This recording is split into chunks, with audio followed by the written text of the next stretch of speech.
Hi everyone. Day 7, I think. And today it's so funny. I knew these were going to be my days of rest where I'm not even going much on social media or really putting anything out there. And yet I've committed to these 30 days of self-expression on video, which requires a lot of effort because I'm like in complete hiding and in complete cocooning and just nursing my nervous system and just hibernating and giving myself that luxury of not being seen. And yet here I am. I'm not only having to express myself, I'm on video, so I have to like at least wash my face and get myself somehow dressed. But I knew that I wanted to do it. I wanted to do it for a while, and so now is as good a time as any. A lot of what I'm thinking about today, which is a Christmas day, and this year the contrast between the lights and happiness and celebration and the violence of war and destruction and the loss of lives is so obvious. I really cannot not see it today. I'm very, very aware of it. And the only other thing that's occupying my mind is a myth of Sedna. And this myth has been really, really important in understanding my life or interpreting the way my life has been going lately, in the last 10 years perhaps.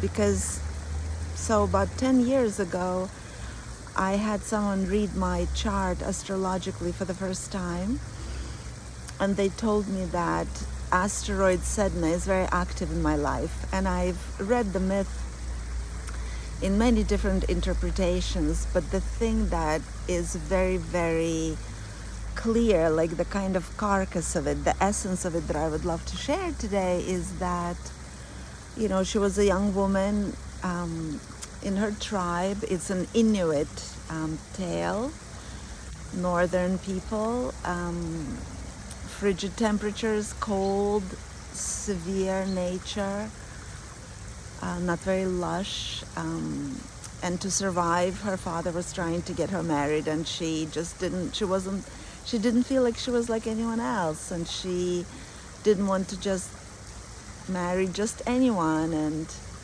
so whoever her father was trying to bring to her attention, she wasn't interested. And then one day a stranger came into the village, cloaked in a dark cloak. Nobody really knew who he was. He was mysterious. And she was immediately drawn to him, and she followed him. And so he took her, I think he was a crow. He took her to another island, and she lived there for a while. And then at some point her father started looking for her and wanted to bring her back home. And so he found her. One shaman wasn't there, the crow, he wasn't there. And the daughter didn't want to go back, but the father kind of forced her into the boat. And as they were leaving to go home, the shaman found out what happened and created this huge storm on the sea, huge waves, cold temperatures. And at some point, the father got so scared for his survival, he was, afraid of his own survival, that he understood the only way the shaman would stop the storm is if he were to give his daughter back. So he started throwing the daughter, he threw the daughter out of the boat, and the daughter was very, very scared, and she was freezing, and she wanted to get back into the boat to save her life. And so then her father took the oars and started beating her fingers, with which she was kind of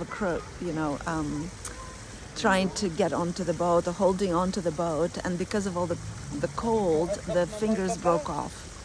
And the only thing she could do really is to let go of the boat and she just sank to the bottom of the sea, and the broken fingers turned into seals and fish and whales, and she became the goddess of the ocean. And obviously, as such, became one with all and became part of the mystery and became, the priestess, the goddess. So this story is just so frequently in my mind because I was actually someone who was so good at fitting into the system. I certainly earned what I thought was my belonging within the structures in which I was raised. And in the last 10 years, life was taking away a lot of what were these attributes that I needed to belong to this environment. And as so many things were taken away from me, everything felt like such a huge loss. I've been grieving for years. What I'm understanding today more and more is that not only was it not a loss, it was finding of something else. It was like a dark cloak kind of taken away from me, stripped off of me, and I was able to see something different, something else. So to come back to the myth of Sedna, when the storm started coming, so a storm, a crisis, a change, she was trying to hold on to the boat. The boat represents the way we've always done things before. It represents old patterns, old ways of doing things. We found security in particular structures. We found security in our fathers, the masculine, or maybe the patriarchy. And the thing is that safety, security is not there anymore. We need to find new structures, build new structures.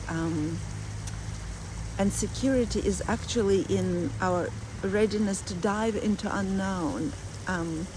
It just is almost so literal in my life these days, and in the year or maybe several years that are coming. I feel it already, where I can no longer go back to the way I lived my life, to the thoughts that gave me the impetus for action and movement, and that I'm really, really forced to create something new and to find a different values, different truths. What I seek is simplicity, coming back to nature, giving up a lot of the symbols that had me feel like I belonged to a particular structure, but in fact it was all an illusion, and that I don't need to earn my belonging here on this earth, here in this nature, and just the old ways in which we find security, like again kind of bringing in the war that we're observing, the genocide that's happening in several areas of our planet, how we can never find security in making others suffer. We can never find security in these old structures that tell us to do harm to others, where the father figure in the myth of Sedna, because he was so afraid for his own survival, he did that unthinkable. He sacrificed his child, and